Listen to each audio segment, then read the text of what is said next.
하나님께서 우리에게 주신 말씀 주시겠습니다. 마가복음 8장 1절에서 10절 말씀입니다.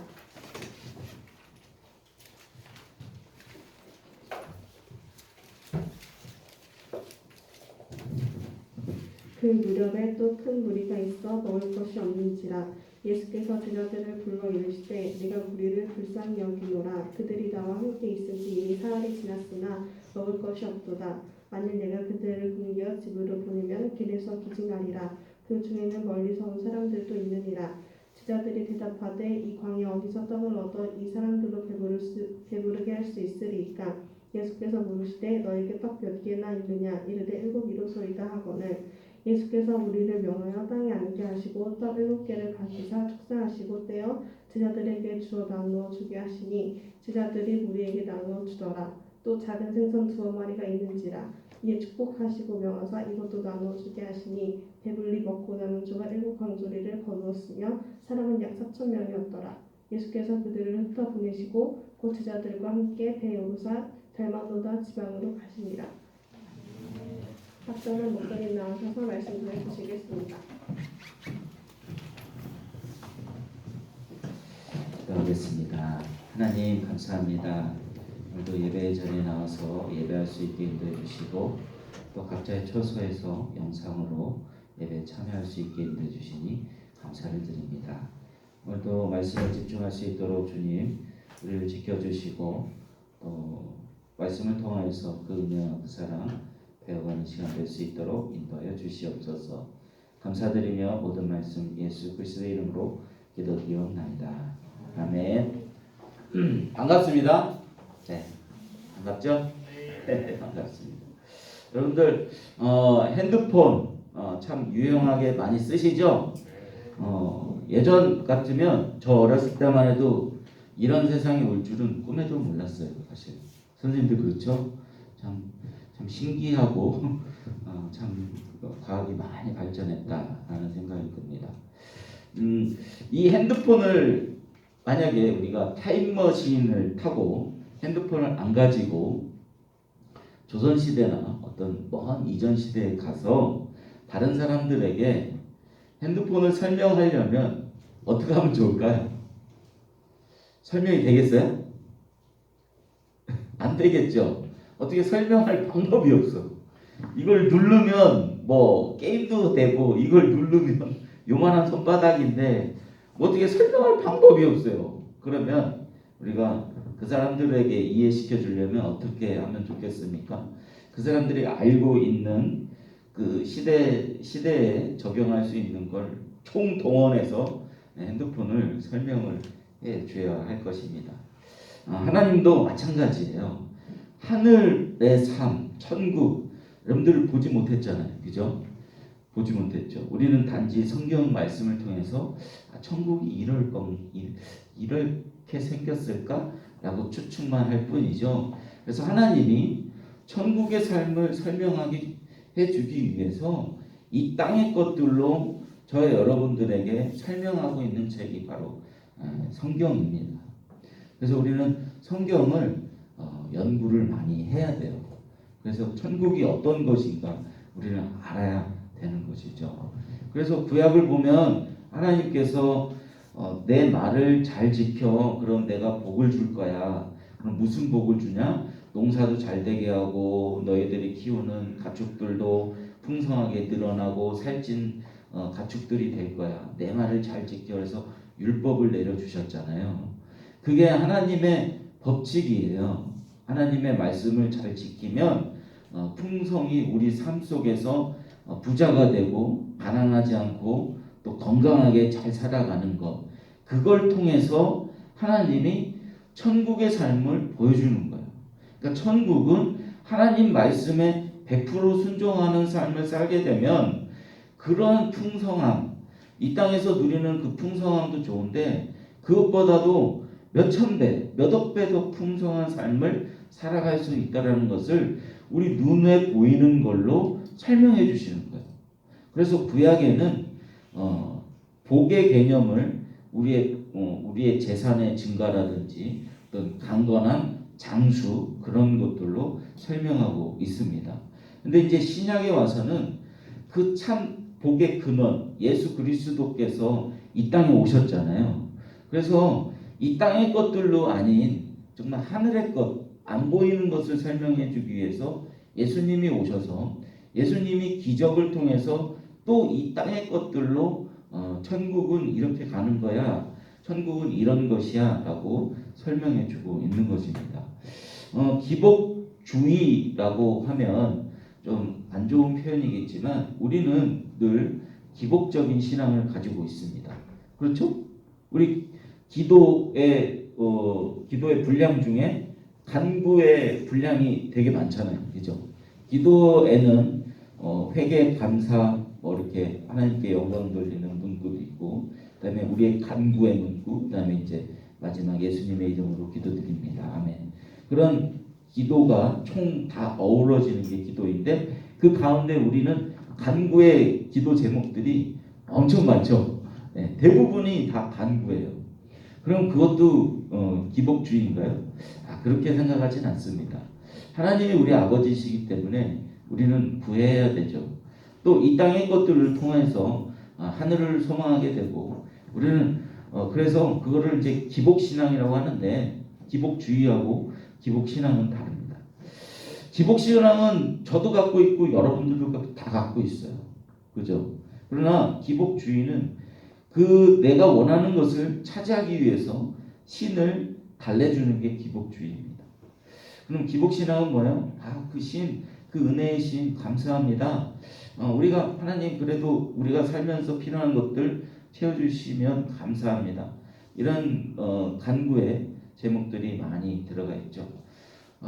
우리는 늘 기복적인 신앙을 가지고 있어요. 그렇죠. 여러분들 시험 보면 하나님 시험 잘 보게 해주세요. 괜찮아요. 틀렸다고 이건 안 좋은 거라고 말씀드리는 건 아니고 마침내 우리는 우리만의 또 천국을 소유하길 원하잖아요. 그죠? 하나님이 준비해 놓으신 천국은 어떤 건지 모르는데 우리는 우리들만의 원하는 천국들을 바라고 기다리고 있단 말이죠. 그게 바로 기복입니다. 오늘 그 기복주의의 신앙에 대해서 예수님께서 너희들은 잘 모른다라고 말씀하고 있는데요. 오늘 이게 칠병이어의 사건이에요. 7개의 떡을 가지고 또 두어 마리의 성경 표현대로 하면 두어 마리의 물고기를 가지고 4,000명을 먹이는 이야기가 나옵니다. 예수님께서 그렇게 기적을 베푸셨어요. 그런데 그 밑에 구절 한번 쭉 읽어가면서 한번 볼까요? 우리는 성경을 볼 때 제가 항상 얘기하지만 딱 어느 한 단락 그런 걸 이렇게 띄어서 보면 안 됩니다. 전체적으로 앞뒤에 무슨 문맥이 있는지 봐야 된다고 항상 강조를 하죠. 그 뒤에 무슨 이야기가 있는지 한번 보세요. 11절 보니까 바리새인들이 나와서 예수를 힐련하며 그를 시험하여 하늘로부터 오는 표적을 구하노를 예수께서 마음속에 깊이 탄식하여 이르시되 다 같이 한번 읽어볼까요? 시작. 어찌하여 이 세대가 표적을 구하느냐? 내가 진실로 너희에게 이르노니 이 세대에 표적을 주지 아니하리라. 어떤 기적, 표적을 하나님이 칠병이어의 사건을 보여주셨죠. 근데 사람들이 바리새인들이 왔어요. 바리새인들이 와서 네가 정말 하나님의 아들이면 더 큰 표적을 보여줘봐 라고 얘기하고 있는 거죠. 근데 바리새인들이 섬기고 있는 믿고 있는 그 유대교는 기복주의, 물질, 성공주의, 인본주의 다 들어가 있는 게 유대교입니다. 그래서 바리새인들은 지금 메시아를 기다리는데 정치적 군사적 메시아 우리를 평안하게 이 땅에서 천국을 이루면서 살아가는 그 메시아를 원하고 있어요. 예수님이 먹을 걸 만들어 주니까 이 바리새인들이 야 이제 먹을 거 걱정이 없겠구나. 여러분들 살면서 제일 걱정하는 게 뭐예요? 먹을 거 걱정이잖아요. 그죠? 아니에요? 안수는 다른 걱정이 있을까요? 무슨 걱정이 있을까요? 돈이요? 그래. 돈 먹을 거잖아. 먹고 사는 거 걱정. 야 그거 해결하겠구나. 그런데 보리떡 그냥 딸랑 보리떡이야. 맛없는 보리떡이야. 그때 당시 보리떡은 그냥 가축에게 줬던 거래요. 그냥 가축에게. 사람들은 잘 안 먹었던 거래요. 그냥 가난한 사람들이 먹었던 거예요. 그래서 우리 오병이어 기적 때도 어떤 한 가난한 어린이가 보리떡 5개를 들고 나왔잖아요. 그래서 잘 갖고 다니지도 않고 사람들은 안 먹었던 거예요. 그러니까 예수님이 그런 기적을 보여줬는데 예수님은 그런 기적을 통해서 하늘의 풍성함을 보여주려고 그런 기적을 나타내신 건데 인간들은 그 기적을 보고 에게 보리떡이야? 조금 더 맛있는 거 피자 이런 것 좀 만들어 주시지 더 큰 표적을 한번 보여주세요 라고 요구를 하고 있는 것이죠. 그랬더니 예수님이 그 마음을 간파를 하신 거예요. 왜 표적을 구하느냐? 그러니까는 그런 어떤 눈에 보이는 물질을 구하는 바리새인들을 예수님은 아시는 거죠. 그래서 나는 다시는 표적을 주지 아니하리라 하셨다고 말씀하고 계셨는데 그 이후로도 예수님은 계속 표적을 보여주세요. 그러니까는 예수님이 보여주시지 않겠다라고 한 표적은 어떤 표적이에요?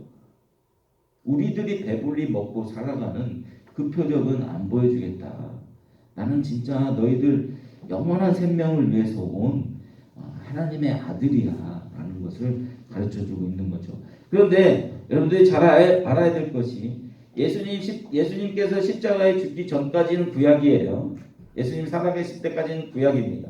예수님이 죽어야 신약이 나오는 거예요. 성령님이 우리 안에 오셔야 그 예수가 진짜 하나님의 아들이라고 이해가 되는 거예요. 왜냐? 성령님이 우리 안에 오셔서 그 예수님을 믿는 믿음으로 인도해 주시기 때문에. 그래서 이때까지 제자들이 예수님 죽을 때도 제자들이 다 도망갔잖아요. 진짜 하나님의 아들인지를 안 믿었잖아요. 두려워했잖아요. 오늘 말씀에도 마찬가지예요. 그래서 14절 한번 볼게요. 제자들이 떡 가져오기를 잊었음에 가져오기를 잊었음에 배에 떡 한 개밖에 그들에게 없더라. 예수께서 경고하여 이르시되 상가 바리새인들의 누룩과 헤롯의 누룩을 주의하라 하시니 제자들이 서로 수군거리기를 이는 우리에게 떡이 없으므로다 하거늘. 예수님께서 이제 그 떡 만든 사건을 통해서 너희들이 내가 그 떡 만든 사건이 어떤 의미인 줄 알겠니? 행여나 바리새인들이 만든 그 누룩, 떡을 누구누구로 만들잖아요. 이렇게 누룩은 발효 제품이에요. 발효균이에요. 그래서 이게 떡을 부풀게 하는. 그래서 그 누룩, 바리새인들의 누룩, 헤롯의 누룩, 그것을 주의해라 라고 얘기하고 있는 거죠. 그 누룩 안에는 뭐가 들어가 있을까요? 그러면 그 누룩 안에는 기복주의, 어떤 성공주의, 물질주의, 또 그 누룩 안에는 죄까지, 그런 것들이 다 죄잖아요. 그러니까 모든 죄들을 통틀어서 그 누룩으로 표현한 거예요. 누룩은 발효가 되면 변질이 되는 거잖아요. 부풀어지는 거잖아요. 그래서 제사, 우리 레위기 때 보면 제사를 지낼 때 항상 무교병을, 6월절에도 무교병을 먹고, 그러니까 누룩이 안 들어간 거, 그냥 누룩이 안 들어간 무교병 드셔본 적이 없으시죠? 뭐냐면은 그냥 밀가루 그냥 이렇게 붙여놓은 것 같은 참 크래커 같은. 그래서 제가 참 크래커를 싫어해요. 아무 맛도 없잖아요. 그런 것 같은 그게 무교병인데 하여튼 그런 누룩들이 들어간 것을 주의해라 했더니 제자들이 이해를 못하는 거예요. 그래서 야 그때 떡 남은 거 갖고 왔어? 야 7광줄이 남았는데 갖고 왔어? 안 갖고 왔잖아. 야 네가 챙겼어야지. 서로 수근수근 거리는 거예요. 그러니까 제자들이 이해하지 못하는 거죠. 예수님께서 말씀하고 계시죠. 17절 한번 보세요. 예수께서 아시고 이르시되 너희가 어찌 떡이 없으므로 수군거리느냐 아직도 알지 못하며 깨닫지 못하느냐 너희 마음이 둔하냐 너희가 눈이 있어도 보지 못하며 귀가 있어도 듣지 못하냐 또 기억하지 못하느냐 내가 떡 5개를 5,000명에 떼어줄 때에 조각 몇 바구니를 거두었더냐 이르되 12리이니이다. 또 7개를 4,000명에게 떼어줄 때에 조각 몇 광주리를 거두었더냐 이르되 7이니이다. 이르시되 아직도 깨닫지 못하느냐 하시니라. 야, 내가 전에 5,000명 먹일 때 몇 강줄이 남겼어? 12바구니에요. 그리고 조금 전에 4,000명 먹일 때 몇 강줄이 남겼어? 7바구니에요. 근데 아직도 못 깨달았어? 나는 너희들에게 얼마든지 이 떡을 만들어줄 수 있어. 근데 내가 너희들에게 지금 바로 바리새인과 헤롯의 누룩을 조심해라고 한 이유는 그 떡이 아니잖니. 눈에 보이는 떡이 아니잖니. 그 하늘나라를 바라보면서 이 땅의 것들로 규정지어 그냥 이 땅의 것들을 풍성하게 채우려고 했던 그 바리새인들 헤롯의 누룩을 조심하라고 내가 얘기하고 있지 않니. 근데 아직까지도 그 제자들은 모르는 모습으로 예수님과 함께 이렇게 동행하는 모습이 나오는 거죠. 그 뒤에 무슨 얘기가 있어요? 소제목을 한번 볼까요? 벳세다에서 맹인을 고치시다 나와 있잖아요. 그러니까 우리는 다 눈이 있어도 보지 못하고 귀가 있어도 듣지 못하는 맹인들이라는 거예요. 근데 성령이 우리 안에 오셔서 이제 그 떡, 예수님이 설명해 주신 그 떡이 그냥 우리가 단지 먹는 그 떡이 아니라 영생의 삶을 누리는 그 떡이었구나. 그 떡이 바로 예수님의 살과 피였구나. 우리는 깨달을 수가 있는 것입니다. 그러니까 이때 당시 태어났으면 어떻게 할 뻔했어요? 그냥 구약에 머물러 있었을 거 아니에요. 여러분, 저와 여러분들은 진짜 복 받은 사람들입니다. 그게 복이에요. 그래서 바리새인들의 누룩, 헤롯의 누룩, 성경 전체를 볼 때 그 누룩은 죄로 상징이 됩니다. 그런데요, 제사를 지내는 그 제사법을 쭉 레위기에서 설명을 해주시는데 그 누룩이 들어갈 때가 있었어요. 언제일까요? 무슨 제사 때 누룩이 들어갔을까요? 맞추기 좀 힘들 겁니다. 한번 찾아볼게요. 한번 찾아보겠습니다. 레위기 7장 한번 찾아보세요. 레위기 7장 11절. 레위기 7장 11절. 구약 153면에 있습니다. 그 위에 보시면 화목제물을 드리는 규례라고 나와 있어요. 화목제물은 무슨 제물이죠? 누구와 누가 화목하는 제물인가요? 누구와 누구의 화목을 요구하는 제사죠? 하나님과 우리 인간의 화목이에요. 그 가운데 제물이 들어가는 거예요. 제물 누구? 예수 그리스도. 자, 11절 다 같이 한번 읽어보겠습니다. 여호와께 드릴 화목제물의 규례는 이러하니라.